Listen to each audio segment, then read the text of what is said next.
Bonjour à tous, je vais vous reparler d'une société, ça fait quelque temps, mais demain, il y a une assemblée générale, et c'est vrai que c'est pour la restructuration financière de la société.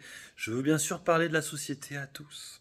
Et oui les amis, Atos est une société qui est maintenant passée en dessous de la penny stock, on est à 68 centimes au moment où je fais la vidéo, mais vu qu'il est tard le soir, ça ne bouge pas actuellement.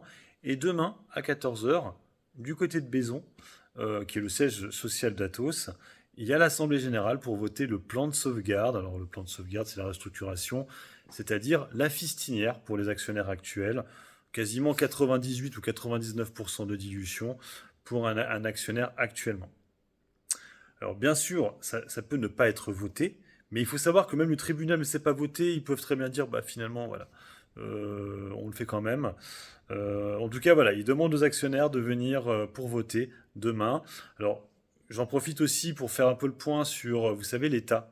Parce qu'on a vu que l'État en ce moment c'est un peu compliqué. Ils ont plus beaucoup de pépettes l'État.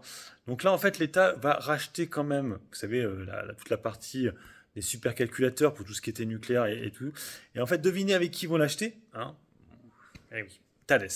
Thales, parce que, je ne sais pas si vous vous rappelez, mais à une époque, on entendait, c'est même moi, à l'époque, j'avais acheté pour ça, je pensais que Thales allait racheter Atos, étant donné qu'à une époque, ils avaient des projets en commun, et surtout, ouais, ça faisait sens, ça faisait sens, et finalement, en fait, ils l'auront quasiment gratuitement, ouais, si, ils vont devoir dépenser un peu d'argent, mais du coup, ils vont l'avoir avec l'État.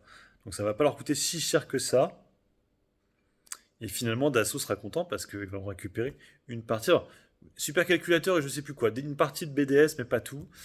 Et puis après, le reste reviendra à Kretinsky. En fait, ils vont récupérer en fait tout ce qui posait problème sur l'acquisition de Kretinsky. En gros, c'est ça. Euh, voilà, donc après, je vous dis, comme il y aura une dilution qui va arriver, ça c'est clair et net. Donc, je pense que vous êtes prêts dans votre tête à vous faire défoncer.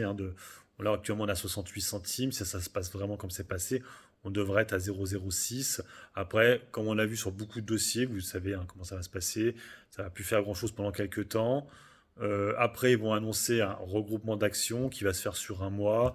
Et puis après, donc on a déjà vu ça sur Orpea, sur Sodocal, sur... ouais, j'en ai plus d'autres, mais voilà, des dossiers de ce style. Et peut-être qu'après, ça repartira. Alors, moi, pour ma part, c'est vrai que vous savez que celui qui l'a récupéré, c'est Kretinsky.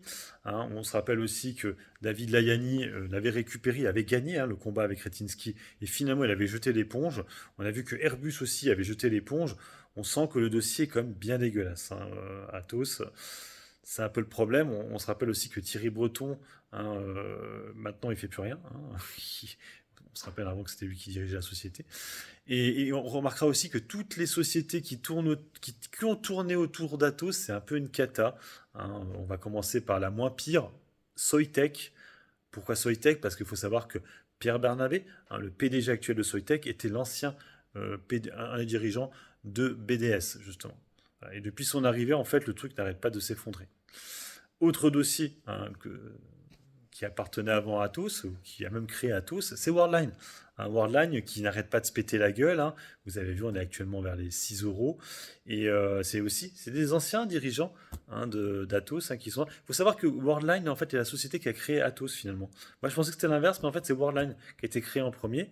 Et après, ils ont mis en place Atos, ils l'ont mis en bourse.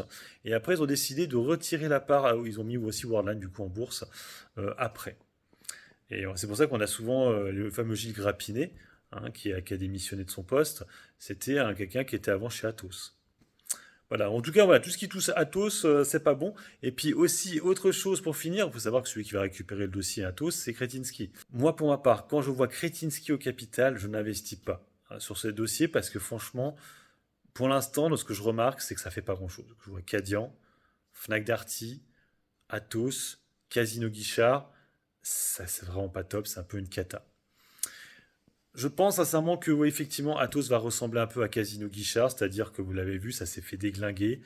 Ils vont faire, après Atos, ils vont faire un regroupement d'actions, comme il s'est passé sur Orpea, euh, Casino, et puis encore aussi Sodokan.